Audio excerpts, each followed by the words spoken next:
Hi, it is so great to see you. My name is Lace Watkins.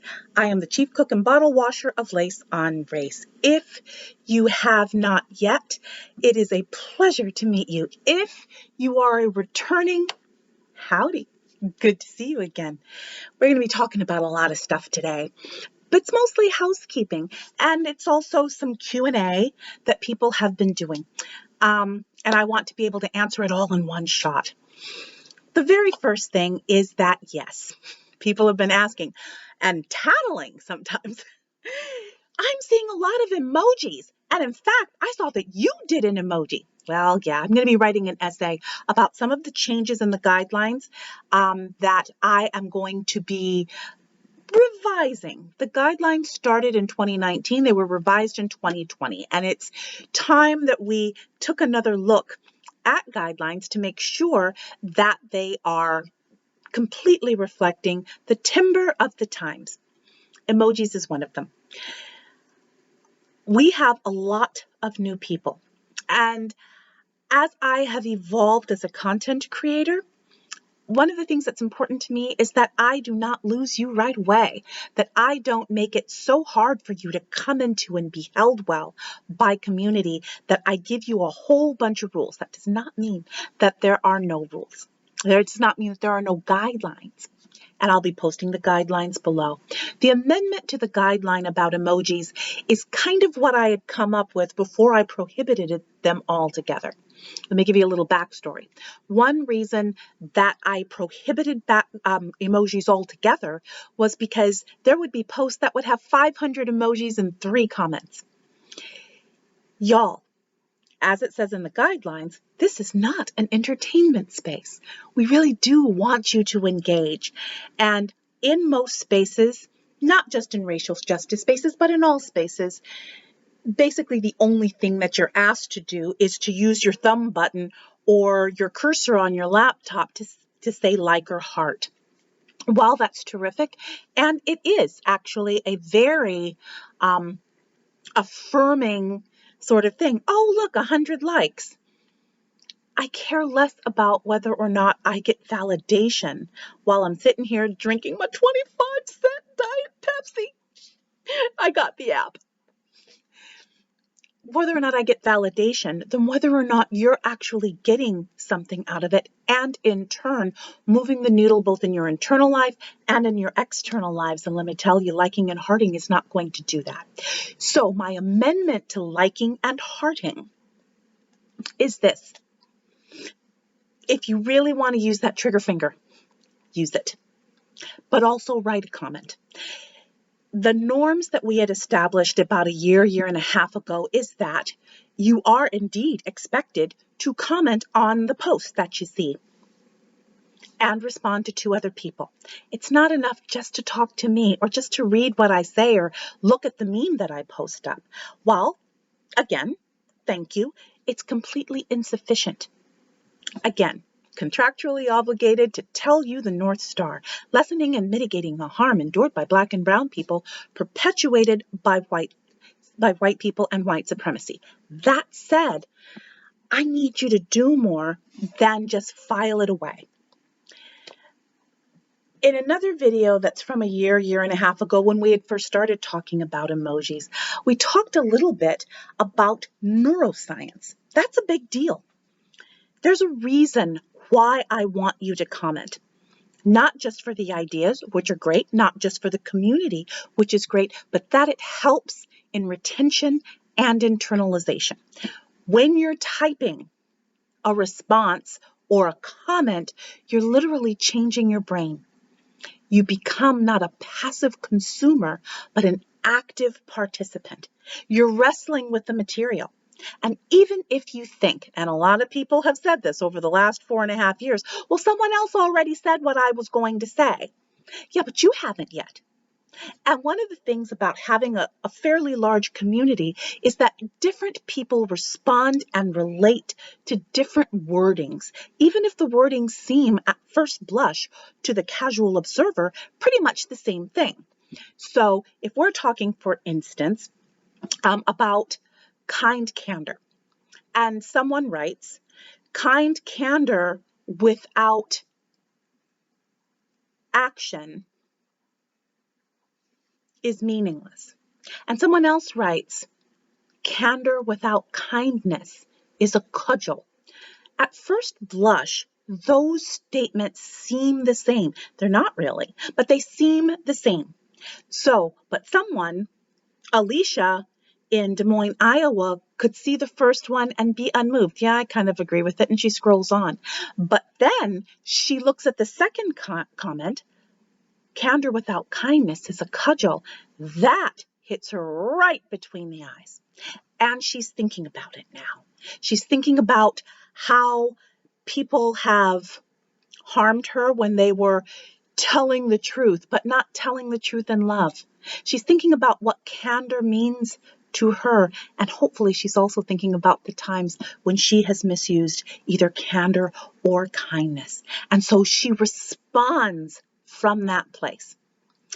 And then Harry from Seattle reads what she says, reads her own personalization, and that hits him. I can bring you precepts and ideas, and believe me when I tell you, I love doing it so very much. It's why I get up in the morning. But sometimes it takes repetition, and sometimes it takes taking another bite of the apple or looking at the elephant in a different way. One of the things that a collective brain can do is that it can spiral up. People are saying basically the same things in their own ways, and then one person drops something and everyone goes, whoa. There have been times when I have read comments in either the bistro or in the takeout window, what we call the Facebook page, that makes me literally have to put down my phone or walk away from the laptop and really think about what is being said. As we get into the good place, we're also going to be talking about relational ethics, contractual ethics, their applications in the real world. And some of this stuff is going to get pretty deep. And a lot of people are going to go, oh my goodness, I was not a philosophy major. I was not an economics major. I was not a philosophy major. I wasn't a psychology or sociology major. How am I supposed to get in there? And so they're afraid to put their toe in. I want you to really be sure about this. And I want you, hopefully, to be able to trust me when I say this. I am not here. My staff and leadership team are not here. The collective community is not here to humiliate you or to shut you down. That is not the way people learn. I read something, oh my God, it was years ago. And this is one of those things that hit me right between the eyes when we're talking about how we impart knowledge, how we coach, how we teach. And I read, this is paraphrased, people learn best when they are loved. We're going to talk about the different kinds of love. We talk about Hesed a lot, and for me, it encompasses and transcends and brings forth in great measure the other different kinds of love. But there are different kinds: familial love, friendship love, erotic love, eros, sensuous or sensual or somatic love. There is a patriotic kind of love, and there is a love for community. But all of these things do not come into full fruition, are not fully activated when someone feels that they are not cared for and held well. So yes, to anyone who wonders, I believe in Hesed. I believe in love. But it's not cynical, but it is strategic. Y'all, I want you to get it in. I want you to get it in. I want you to get it in so that you can take it out. Take it out.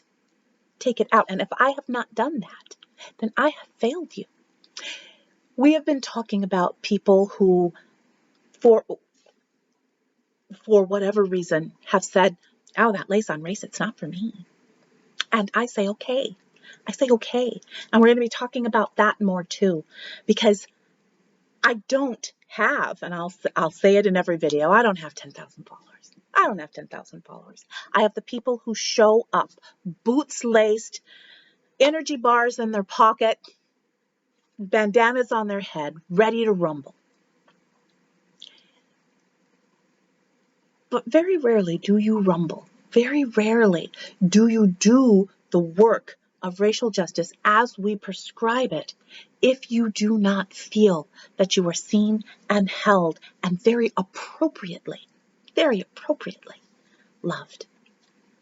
Part of that love for me is thinking the best of you, because just as you are humans and I am relating to you, hopefully on a human to human level, guess what?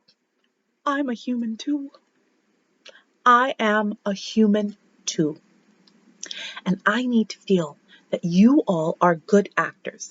Wherever you're starting on the journey, whether you are barely making it onto the on-ramp or if you're at cruising speed, I need to feel that the person I am looking at across this screen and in the aggregate, the number of people that I am looking at from the field up to the stands are people that are, if not cheering me on, are at least interested enough to let me keep talking.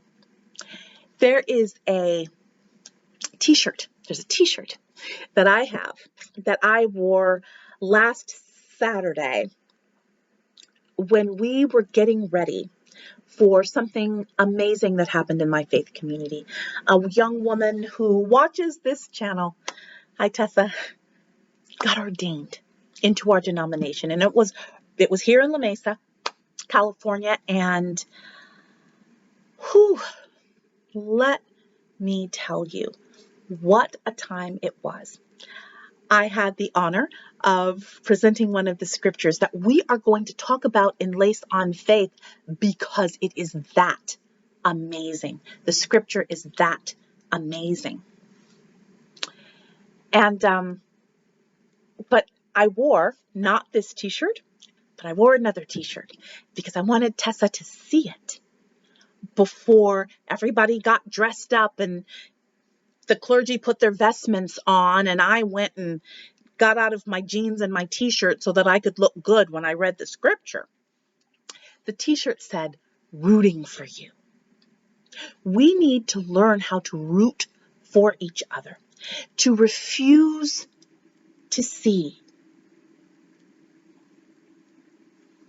what is never true, to refuse to believe that anyone is irredeemable, to refuse to believe that any situation is irredeemable. When we're rooting for someone, we're going, yay. It doesn't matter if they get all the steps right. We're still saying yay. And when people know that there are people on their side, they may stumble a couple of times. They may lose the steps and they may miss the beat of the music, the first or second or third times, but eventually they get the steps. Eventually they get the steps. And that's such a one of the things about drinking 42 ounces of soda is that you burp. But they will not learn the steps. You will not learn the steps. I will not learn the steps if I do not feel that there is someone in the front of me, to the sides of me, and in back of me doing this. You got this. You got this. I have rooted for our newly ordained Tessa literally for years now. And I found myself mouthing the words that she said.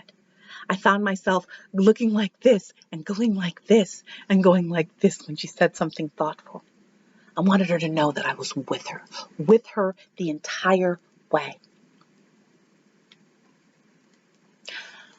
Was this first act of service for her as a newly ordained individual perfect?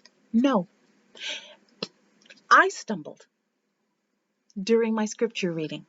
There were so many people there, and we're going to talk about it in an upcoming video. There were so many people. Some of them were flawless. Some of them, they were in a new church. They didn't know where they were supposed to sit, and there was a little bit of shuffling around at the beginning when all the clergy that were there to honor our newly ordained were trying to find their seats. That doesn't take away the beauty of it. That doesn't take away the import of the moment. And it does not take away the validity of the message that Tessa gave us.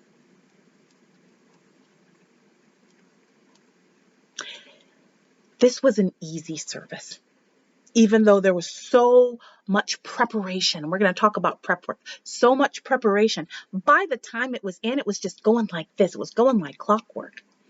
And then it was afterward. And we're going to talk about this too. But the whole point of my talking to you about this is that I'm rooting for you. Wouldn't it be great if everyone had that on their foreheads? They'd move their bangs and then you'd see, I'm rooting for you. I am not expecting you to fall, and I am not going to make it harder for you to succeed. There are some things that I cannot do for you, but I am not going to hinder you. I want you to really think about what I just said for a moment. There are some things I cannot do for you, but I will not hinder you. Sometimes rooting for someone is just getting out of the way and letting them shine. If you look at one of the recent threads in the takeout window, there is a community member who, in a couple of threads actually, was basically saying, oh, I love this, but I don't think I have anything to say. I mean, it's so deep. I can't. And then I said, no. Don't abandon yourself. Don't give up on yourself. And then I went about my day. I came to the center. I went home. I thought about doing laundry. I definitely sorted the laundry, but is the laundry washed? Not quite. But I did a few other things. I went outside. I thought about sweeping. I did a few other things, but eventually I came back to my phone and I read what this woman had written.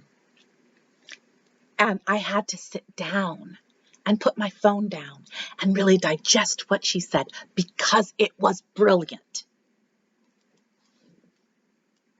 There is nothing that this South Central Arkansas country hick can do that you cannot do.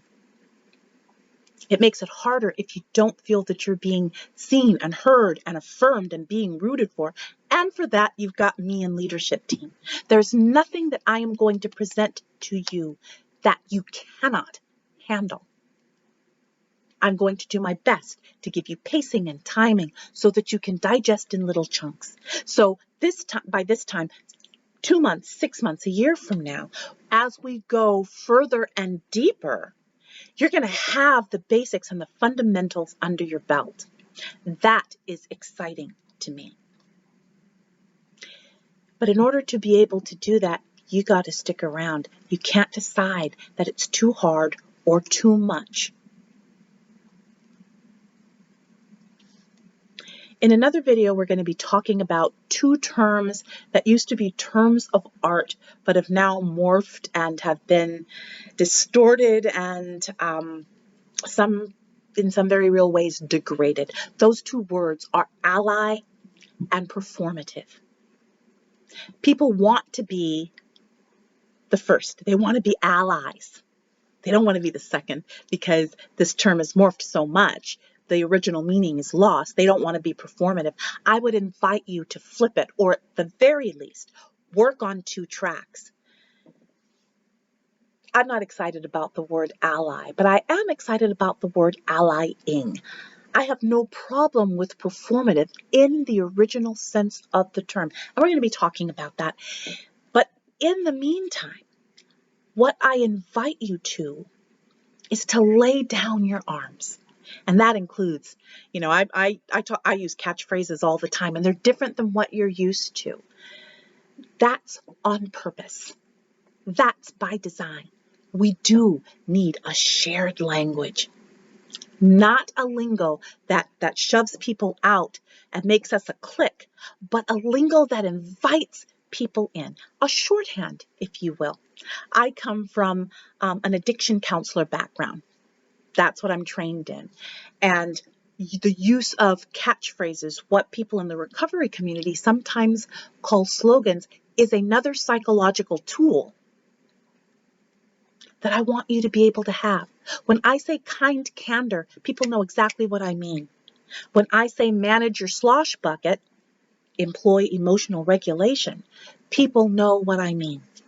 And I want us to be able, and also, cohesiveness in a community, a shared language, also in a diffused community like ours, where we are not physically here at my flat and round table, that does create a sense of cohesion and continuity.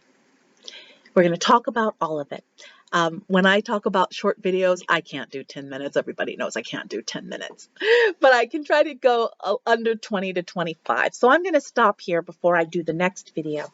Lace on Race is indeed a 501c3 recognized nonprofit. We have been for a while. We'll talk about that too.